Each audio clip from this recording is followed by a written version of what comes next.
देखता है और अपने देश में जाकर के कहता है मैं पूरे भारत के अंदर घूमा, मैंने पूरे भारत का भ्रमण किया। उस भारत के अंदर लोग नहीं रहते, उस भारत के अंदर देवता रहते हैं। किसी ने पूछा देवता कैसे रहते हैं? कहा मैं दरवाजे पर जाकर के मांगता तो पानी था, लेकिन महिलाएं जब गिलास लेकर के आती थी तो गिलास में दूध नहीं मिलता था, गिलास में पानी नहीं मिलता था, गिलास में दूध मिलता था कि यदि पानी पीना है तो बाहर बहुत प्याऊ है वहां पी लो, यदि किसी के घर में पीना है तो दूध ही पीना पड़ेगा।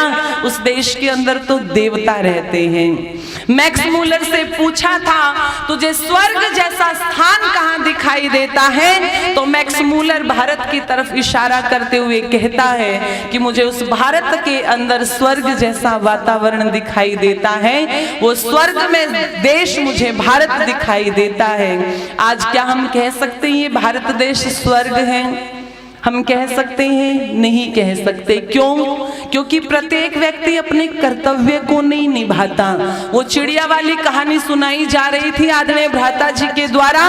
कोई जरूरी नहीं है कि हम बहुत बड़े बड़े काम करें, कोई जरूरी नहीं है कि हम भगत सिंह की तरह फांसी के फंदों पर लटक जाएं। इतने सामर्थ्य, इतना त्याग शायद हमारे अंदर नहीं है, और वर्तमान समय की आवश्यकता भी नहीं है कि हम अपने सर कटा दे, हाथ में तलवार लेकर के खड़े हो जाएं। लेकिन प्रत्येक व्यक्ति अपने दायित्व को तो निभा ही सकता है, अपने कर्तव्य को तो निभा ही सकता है। यदि सड़क के ऊपर कचरा है तो वो एक व्यक्ति के द्वारा फैलाया हुआ नहीं है, उसमें सारे व्यक्तियों का योगदान है, सारे व्यक्तियों का योगदान है। समाज में जितनी बुराइयां फैली है वो एक व्यक्ति के द्वारा फैलाई हुई नहीं है, वो उसमें हम सबका योगदान है। और यदि उसको दूर भी करना है तो भी सबको साथ ही मिलकर के चलना पड़ेगा। इसीलिए स्वामी श्रद्धानंद जी से किसी ने पूछा था इस समाज को सुधारने के लिए तो बहुत सारे समाज सुधारकों की आवश्यकता है, कहां से लाएंगे इतने समाज सुधारक, कहां से आएंगे इतने समाज सुधारक?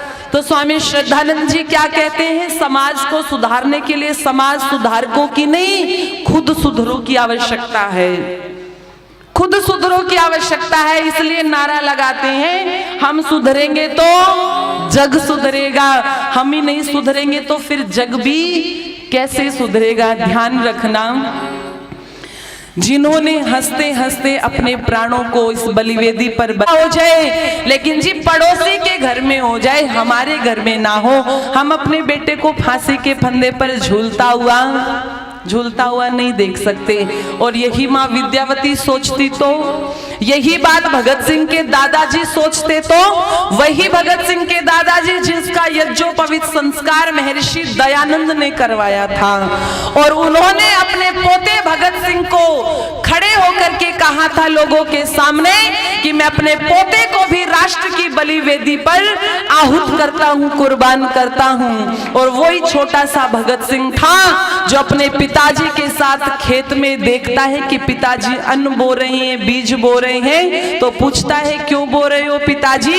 तो कहते हैं बेटे एक दाने से अनेक दाने पैदा होंगे, अन्न पैदा होगा।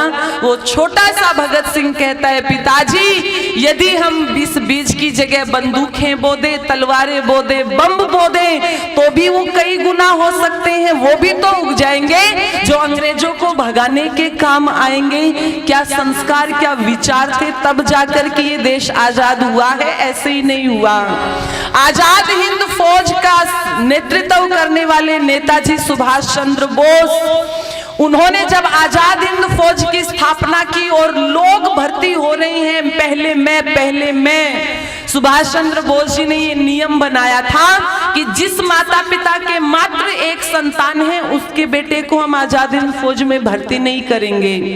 एक लड़का आया, वहां पर जो बैठे थे भर्ती करने वाले, उन्होंने परिचय पूछा परिवार में कौन कौन है, तो कहा मैं हूं और मेरी माँ है, बस हम दो ही हैं। उन्होंने कहा ये नियम है, जो अपने माता पिता के मात्र एक संतान है उनको हम आजाद हिंद फौज में भर्ती नहीं करेंगे। वो लड़का अपने घर गया, उदास मन से माँ ने पूछा बेटे क्या भर्ती हो गए आजाद हिंद फौज में? तो कहने लगे नहीं माँ, उन्होंने तो नियम बनाया हुआ है जिनके एक ही संतान है हम उनको फौज के अंदर नहीं लेंगे। माँ ने कहा बेटे उदास मत हो, चिंता मत कर। अगली सुबह हुई, पता लगा माँ ने किसी कुएं के अंदर कूद करके जान दे दी। और वो जान इसलिए दे दी कि मैं अपने बेटे की आजाद हिंद फौज में सेना में भर्ती होने में बाधा बन रही हूं, तो क्यों ना मैं अपने आप को ही हटा लूं।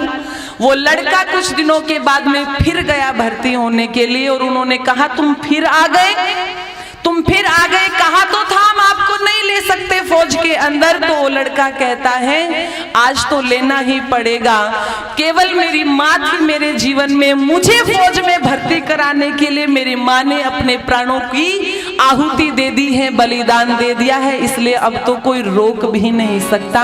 इनके बलिदान को कोई इतिहास में पढ़ता है, शायद इनका नाम भी इतिहास में दर्ज नहीं होगा। उनके बलिदान किनको याद है? हमें ये कुछ नाम तो याद है, लेकिन उनको कौन याद करता है कि जो चाय का बहाना लेकर के गिलास के नीचे पर्चियां छुपा छुपा करके जेलों के अंदर लेकर के जाते थे और देशभक्तों को सूचनाएं देते थे, और वही यदि पकड़ा जाता था तो उस छोटे से बालक को इनाम में कोड़े दिए जाते थे। ये इतिहास जो शायद कहीं पर लिखे हुए नहीं है, जो हमारे सामने नहीं है। आज हम उस देश के अंदर रह रहे हैं जिनके ये बलिदान हमें व्यर्थ होते दिखाई दे रहे हैं। उस देश के अंदर जहां पर सत्य पता है लेकिन फिर भी उस सत्य को झुटलाया जाता है। सबको पता है कश्मीरी पंडितों पर कितने अत्याचार हुए, लेकिन फिर भी इसको एक राजनीतिक मुद्दा बना करके रख दिया।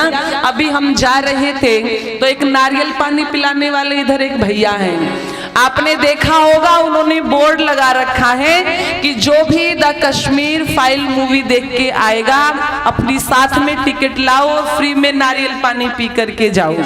उनकी इस पोस्ट को कैबिनेट मंत्री ने अपने ट्विटर के ऊपर डाला, कहने लगा बहन जी हजारों फोन आते हैं मेरे पास। मैंने कहा फिल्म तो हमने भी देखी है, बोले टिकट दिखाओ और पी लो फ्री में। मैंने कहा नहीं ऐसी तो कोई बात नहीं है। देखो ऐसे भी व्यक्ति हैं जिनके पास में किसी चीज की कमी नहीं, वो विरोध कर रहे हैं, और जिसकी रोजी रोटी है यदि कोई 3 व्यक्ति भी फ्री में यदि पी जाता है ना टिकट दिखा करके, उसके जीवन पर फर्क पड़ता है, उसकी रोजी रोटी पर फर्क पड़ता है। लेकिन ये व्यक्ति भी देशभक्त है, क्यों? क्योंकि सत्य का साथ दे रहा है, सत्य का साथ दे रहा है। बस हमें भी यही करना है। वो गर्दन तो नहीं कटा रहा ना, वो फांसी के फंदे पर तो नहीं लटक रहा, उसने हाथ में तलवार लेकर के तो वो नहीं खड़ा, लेकिन जो सच्चाई है जो वास्तविकता है उसका धड़ल्ले से प्रचार कर रहा है, वो देशभक्त है, वो देशभक्त है। तो आइए बस अंत में कुछ पंक्तियां कहकर के अपनी वाणी को विरमित करूंगी।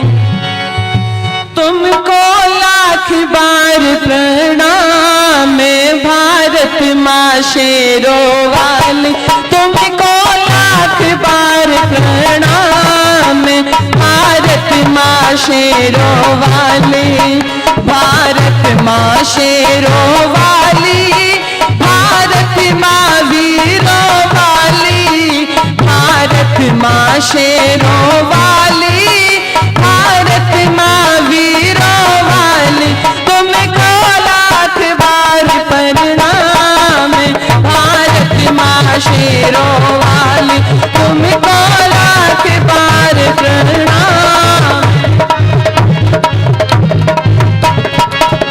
तूने जन्म दिया शेरों को, दो-चार नहीं ढेरों को, तूने जन्म दिया शेरों को, दो-चार नहीं ढेरों को, तेरा रोशन कर गए नाम भारत माँ शेरों वाली, तेरा रोशन कर गए नाम भारत माँ शेरों वाली, भारत माँ शेरों वाली, भारत माँ वीरों वाली, तुमको लाख बार प्रणाम भारत माँ शेरों वाली, तुमको लाख बार प्रणाम। नेताजी तूने जाया जो प्यार से गोद खिलाया,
शेरों वाली तुमको लाख बार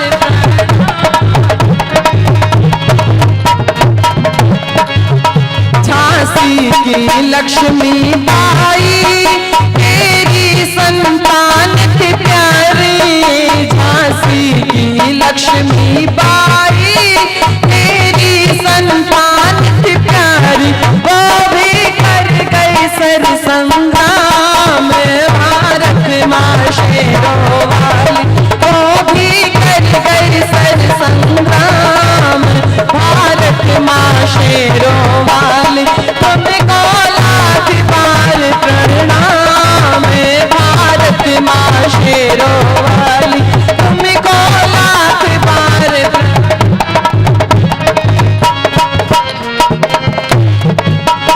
ऊधम सिंह क्रांतिकारी तेरी संतान थी प्यारी, ऊधम सिंह क्रांतिकारी तेरी संतान थी प्यारी, किया डायर का काम तमाम भारत माँ शेरों वाली, किया डायर का काम तमाम भारत माँ शेरों वाली तुमको लाख बार प्रणाम भारत माँ शेरों वाली, भारत माँ शेरों वाली, भारत माँ वीरों वाली तुमको लाख बार प्रणाम भारत माँ शेरों वाली तुमको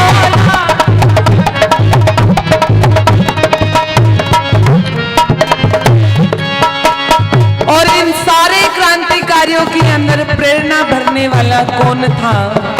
तो आइए अंतिम पंक्ति में लिखा, तूने ऋषि दयानंद जाया जिन्हें सोता देश जगाया, तूने ऋषि दयानंद जाया जिन्हें सोता देश जगाया, सुनाया वेदों का पैगाम भारत माँ शेरों वाली, सुनाया वेदों का पैगाम भारत माँ शेरों वाली, भारत माँ शेरों वाली, भारत माँ वीरों वाली तुमको लाख बार प्रणाम भारत माँ शेरों वाली तुमको लाख बार प्रणाम भारत माँ शेरों वाली तुमको लाख बार प्रणाम भारत माँ शेरों वाली। ये तो कुछ नाम हैं जो कवि ने इन पंक्तियों में लिखे हैं। ऐसे ना जाने कितने क्रांतिकारी थे जिन्होंने इस देश को स्वर्ग